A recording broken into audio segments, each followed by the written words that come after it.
Welcome to the E-commerce Badassery Podcast, the place for scrappy entrepreneurs who want to learn actionable steps and strategies to grow the traffic, sales, and profit in your e-commerce business. I'm your host, Jessica Totillo-Coster, a 20-year retail veteran and former brick-and-mortar boutique owner who spent 3 years as the only employee of a 7-figure online store. That shit was crazy.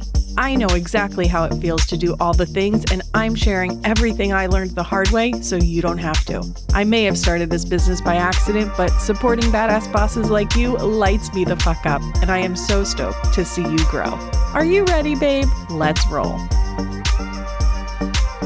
Welcome back to the E-commerce Badassery Podcast. I'm your host, Jessica Totillo-Coster. Having run this podcast for so long, it seems every few months a conversation comes up, usually in the lounge, about overwhelm, burnout, that sort of thing. And I always feel compelled to post a podcast episode about it. Even though I've talked about this multiple times in different forms, I think it bears repeating, right? We all need to hear things multiple times, and sometimes it doesn't click unless we're in the thick of the same situation. As a collective of product-based business owners, most of the people I work with experience a lot of the same overwhelm and stress at the same time because so much of it is due to outside forces. Those are usually easier to deal with because you know you're not alone and it's just an industry-wide thing. Then there will be that one or two internal things that just compound over everything else, and suddenly the weight is unbearable.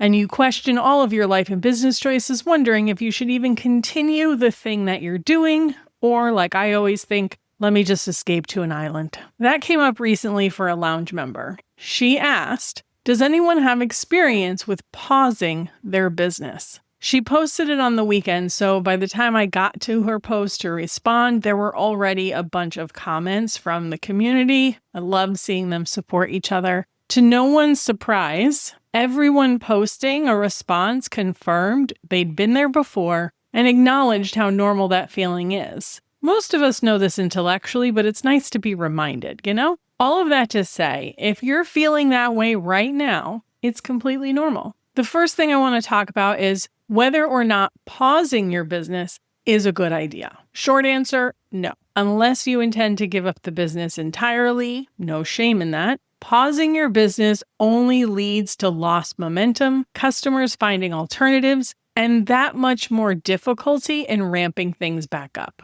And this is true with everything, not just business. It happened to me with ballet and the flute. I started young, took a break to do other things, and when I tried to get back into it later on, I was too far behind my peers. And recently, I was listening to a podcast from an actress who talked about a similar struggle. After she wrapped multiple seasons on a hit show, she took a 2-year hiatus to explore other things. When she was ready to get back in the game, her peers, who had been progressing in the industry all that time, were booking all the jobs. That's not to say picking something up in the future is impossible. It just makes it that much more difficult, and you're almost starting again at ground zero. If you've gotten to the point that you're thinking you want to pause things, that's a sign that something's got to give. But before you can figure out how to alleviate the overwhelm, you've got to figure out what's causing it in the first place. And it sounds obvious, I know, but sometimes it's not quite as cut and dry as we think. While the exact issue is going to be unique to every business, most of the time, it falls into one of these categories. 1, you're depleted. You're not getting enough rest, you're running on fumes, you don't have enough separation between life and business. 2, it could be your business model. Maybe it's too reactive, or you don't have enough predictability, or you've outgrown the systems you set up when you started. 3, you might be doing work that you shouldn't be doing, either things that aren't actually contributing to your bottom line that you need to let go of. Maybe you need to hire someone, or maybe you're just focused on things that aren't actually important in the scheme of things. Number 4, maybe you just lost your why. We've all heard this concept, right? Like, what is the real reason? Why did you start your business? That's usually the thing that makes it fun, gets you excited, and gets you through those rough times. And if you haven't connected with that in a while, it might be part of your struggle. And then lastly, it is possible that you are just over it, but you're not quite ready to admit that or say it out loud. I have experienced all of these things at one point or another. And there are businesses that I have let go of that ended up being the best decision ever. Now, I'm not encouraging you to throw in the towel. I'm just saying, if that's how you're feeling, that's okay too. Once you're able to identify what it is that is contributing to these feelings of overwhelm and burnout, then you can start developing the solution. For this particular student who inspired this episode, she runs a graphic tee business and she prints on demand in-house. While I didn't know all of the details, my hunch was that at least some of the stress she was feeling was coming from the reactive nature of her business. Making anything to order, no matter how streamlined your systems are, just feels more chaotic than simply picking pre-made products off of a shelf and putting it in a box. Some of the recommendations I gave her to deal with this were 1, instead of producing or fulfilling orders every day, you only do it 2 to 3 days per week, and you just got to find a schedule that works for you. So you could produce on Monday and Wednesday and ship on Tuesday and Thursday. Or instead of offering all graphics at the same time, you focus on specific collections at specific times so that you can streamline your production. Another option would be to work on pre-order cycles. Then she could make her production more predictable. And then another option is to just slim down the offerings. In her case, I recommended the blank offering. So she's got however many different types of blanks, and they can get whatever graphic they want on whatever blank they want. So it's just a lot of different potential combinations that adds production time, mental load, all of those things. As a side note, she also mentioned that her assistant was out on maternity leave. And that could be contributing a lot to the stress that she was feeling at the moment. So in that case, I did recommend she not make any decisions until that person was back and fully back into the swing of things, because that could change all of this and fix that immediately. Back to the idea of made-to-order businesses just naturally being more stressful. I had another student who was dealing with a similar thing. His product is different, but he is also made to order, and there are just a bajillion different combinations that the customer might buy. So one of his strategies for dealing with this was actually how he was using email. And this was for both the automations he built in Email Badassery and his regular weekly campaigns. So his goal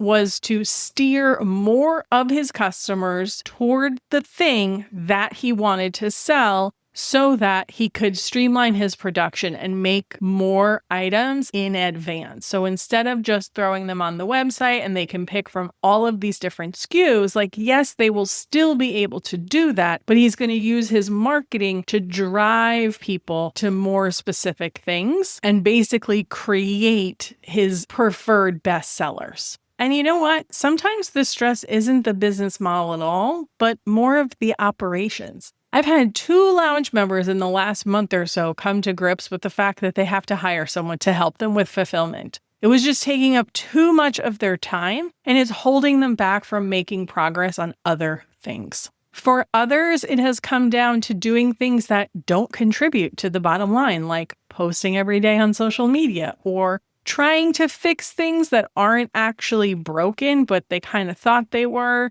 So they've been researching it, and now it's just taking up a lot of mental space. And ultimately, they just had to let that go so they could stop thinking about it and move on. And then there's always hey, maybe you just need to take off a day or 2 and completely disconnect. Outside of those most common issues, you might also just need to reevaluate what success looks like in your business. I've worked with and talked to a number of product-based business owners who were chasing scale for the longest time, constantly stressed, overworked, feeling like a hamster on a wheel. Once they were able to step back and realize, you know what, I'd be just as happy with a moderate, steady flow of business. Why am I going out of my way to reach this arbitrary number?